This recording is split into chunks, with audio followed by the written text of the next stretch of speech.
नमस्कार दोस्तों, आप सभी का स्वागत है हमारे इस YouTube चैनल में। दोस्तों, देव उठनी एकादशी का पर्व बहुत ही धूमधाम से पूरे भारतवर्ष में मनाया जाता है। यह पर्व कार्तिक मास के शुक्ल पक्ष की एकादशी को मनाया जाता है और यह पर्व बहुत बड़ी महत्वता रखता है।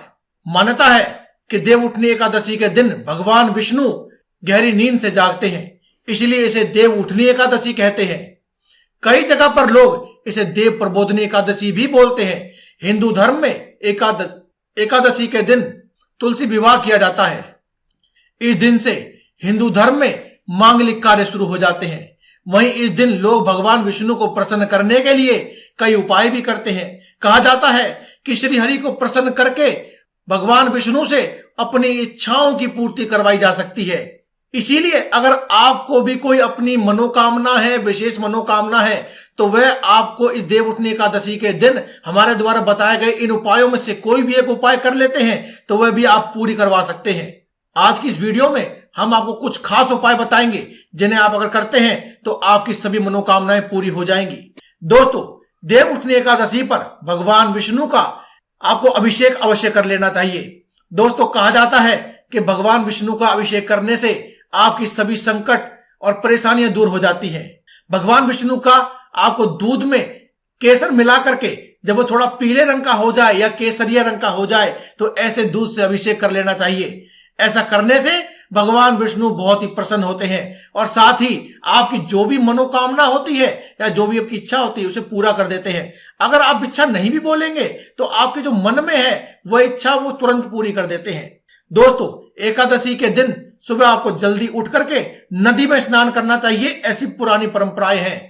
इसके लिए आपके जीवन में जो भी पाप आदि किए हैं, जाने अनजाने में गलतियां हुई हैं, वह तो मिटी जाते हैं और शुभता का आपके घर में और आपके जीवन में आगमन होता है। इसके लिए दोस्तों, अगर आप अपने नदी के आसपास कोई नदी नहीं है, नदी में स्नान नहीं कर सकते हैं, तो आप क्या करें?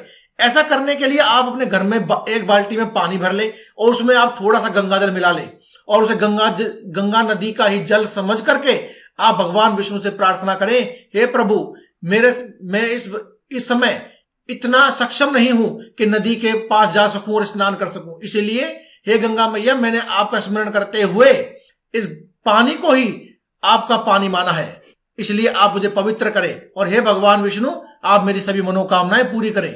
स्नान करने के बाद जब आपका स्नान पूर्ण हो जाए तो उसके बाद आप गायत्री मंत्र का जप भी अवश्य करें। इससे आपके स्वास्थ्य में तो लाभ होगा ही, साथ ही जो आपने प्रार्थना करी है और उसके अनुसार आपके जीवन में सभी मनोकामनाएं भी पूरी हो जाएंगी। दोस्तों, अब इस वीडियो में आपको गायत्री मंत्र बताने की तो आवश्यकता है ही नहीं। गायत्री मंत्र तो सबको पता है। दोस्तों, अगर आप चाहते हैं कि आपके जीवन में धन आना कभी बंद ना हो, बल्कि जो धन है उसमें हमेशा बढ़ोतरी होती रहे, धन वृद्धि के लिए आप देव उठनी एकादशी के दिन किसी भी विष्णु मंदिर में जाकर के आप सफेद मिठाई का भोग लगा दें।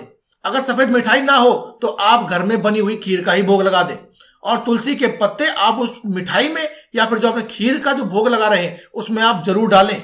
इससे भगवान विष्णु बहुत ही जल्दी प्रसन्न होते हैं और साथ ही माता लक्ष्मी की कृपा भी आपको प्राप्त होती है। दोस्तों, 11 यानी कि एकादशी, देव उठनी एकादशी के दिन किसी भी विष्णु मंदिर में आप एक नारियल और थोड़े से बादाम अवश्य चढ़ाकर आए। बादाम आप हमेशा 5, 7, 11 या 21 की संख्या में ही लेके जाएंगे। इस उपाय को करने से आपके सभी अटके हुए कार्य बनने लगते हैं, बल्कि कोर्ट कचहरी में अगर आपको कोई मामला भी अटका हुआ है तो वह भी दूर हो जाता है और आपके घर में, आपके परिवार में, आपके जीवन में सिर्फ और सुखों की प्राप्ति होती है। दुख का तो नामो निशान भी नहीं बचता है।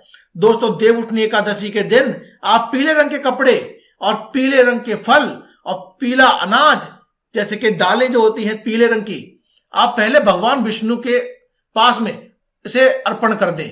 इसके बाद वे सभी वस्तुओं को आपको एक पीले रंग के कपड़े में, जो आपने पीले रंग का कपड़ा लिया है, उस कपड़े में रख करके उसकी एक पोटली बना लें और इस बंद पोटली को आप किसी भी गरीब को या फिर जरूरतमंद को दान कर दें। इस पोटली को बांधने के लिए आप उसी कपड़े का ही इस्तेमाल करेंगे, बाहर से कोई धागा या कलावा नहीं लपेटना है। आपको उसी कपड़े से उसमें गांठ लगा लेनी है। ऐसा करने से भगवान विष्णु की कृपा आप पर हमेशा बनी रहती है। और दोस्तों, ये तो आप सभी जानते ही हैं कि माता लक्ष्मी भगवान विष्णु की धर्म पत्नी है। इसीलिए जहां भगवान विष्णु और जहां वे प्रसन्न हो जाते हैं, साक्षात माता लक्ष्मी का निवास वहां हो जाता है। इसलिए अगर आपने इस देवउठनी एकादशी के दिन ये हमारे द्वारा बताए गए उपायों को करने से आपने अगर भगवान विष्णु को प्रसन्न कर लिया तो समझ लीजिए आपके घर में हमेशा के लिए माता लक्ष्मी का वास हो जाएगा। इसके लिए आप बस इस वीडियो को अंत तक देखें और सभी उपायों को समझें। इनमें से जो भी उपाय आपको लगता है कि आप कर सकते हैं वह आप करें। साथ ही इस वीडियो को शेयर करें और कमेंट बॉक्स में जय माता दी एक बार अवश्य लिख दें या फिर जय मां लक्ष्मी एक बार लिख दें। दोस्तों, देवउठनी एकादशी की शाम को आप तुलसी के पौधे के सामने एक गाय के घी का दीपक जला दें और ओम नमो भगवते वासुदेवाय इस मंत्र को बोलते हुए तुलसी की आप 11 परिक्रमा भी अवश्य कर ले। इस उपाय से घर में आपके हमेशा सुख, समृद्धि और शांति बनी रहती है और धन का आगमन तो कभी भी नहीं रुकता है और किसी भी प्रकार का कोई संकट या पाप आपके सिर पर नहीं बसता। सभी प्रकार के कर्ज, संकट और पाप आपके उतर जाते हैं। देवउठनी एकादशी के दिन दक्षिणावर्ती शंख में आप जल भर लें या फिर गाय का दूध भर लें और भगवान विष्णु जी का अभिषेक अवश्य करें। इस उपाय से भगवान विष्णु तो प्रसन्न होते ही हैं, साथ ही माता लक्ष्मी भी प्रसन्न हो जाती हैं और भगवान विष्णु और माता लक्ष्मी जी का आशीर्वाद आपको प्राप्त होता है। और इस प्रकार के मिश्रित आशीर्वाद प्राप्त होने से आपके घर में धन वृद्धि का आशीर्वाद हमेशा प्राप्त रहता है। आप ही नहीं बल्कि आपके घर के हर एक सदस्य के जीवन में धन वृद्धि होती है। देवउठनी एकादशी के दिन किसी भी पीपल के पेड़ पर आप 1 लोटा जल अवश्य चढ़ाएं और पेड़ के नीचे उसी दिन की शाम यानी कि देवउठनी एकादशी की शाम को आप दीपक अवश्य जलाएं। यानी कि दोस्तों, आपको जो जल चढ़ाना है वह दिन के समय चढ़ाना है 11 बजे से पहले और आपको दीपक शाम को जलाना है। अगर आप 11 बजे तक नहीं जला पाते हैं तो आप 3 बजे से पहले तो अवश्य ही जला लें और दीपक को आपको शाम को 4 बजे के बाद ही जलाना है या फिर जब सूर्य अस्त होने वाला हो उस समय जलाएं। दोस्तों, ऐसा माना जाता है कि पीपल में भी भगवान विष्णु का ही वास होता है। इस उपाय से भगवान विष्णु सबसे जल्दी प्रसन्न होते हैं और आपके ऊपर से कर्जा मुक्त हो जाता है। यानी कि इस उपाय को वही लोग ज्यादातर करते हैं जिनके सिर पर कोई कर्जा होता है, क्योंकि कर्जा बहुत बड़ी बीमारी है और हर कोई व्यक्ति चाहता है कि जल्दी से जल्दी उसका कर्जा दूर हो। लेकिन दोस्तों, अगर आप धन की आवक चाहते हैं कि आपके घर में हमेशा धन आता रहे तो भी आप इस उपाय को कर सकते हैं, क्योंकि आप ये समझ लीजिए कि कर्जे को दूर करने के लिए भी धन की आवश्यकता है और इस उपाय को करने से बहुत ही शीघ्र धन की प्राप्ति होती है। देवउठनी एकादशी पर भगवान विष्णु की पूजा करें और पूजा करते समय कुछ पैसे आप भगवान विष्णु की मूर्ति या फिर उनकी जो तस्वीर आपके घर में मौजूद है उनके सामने रख दें। पूजा करने के बाद यह पैसे फिर से अपने पर्स में रख लें।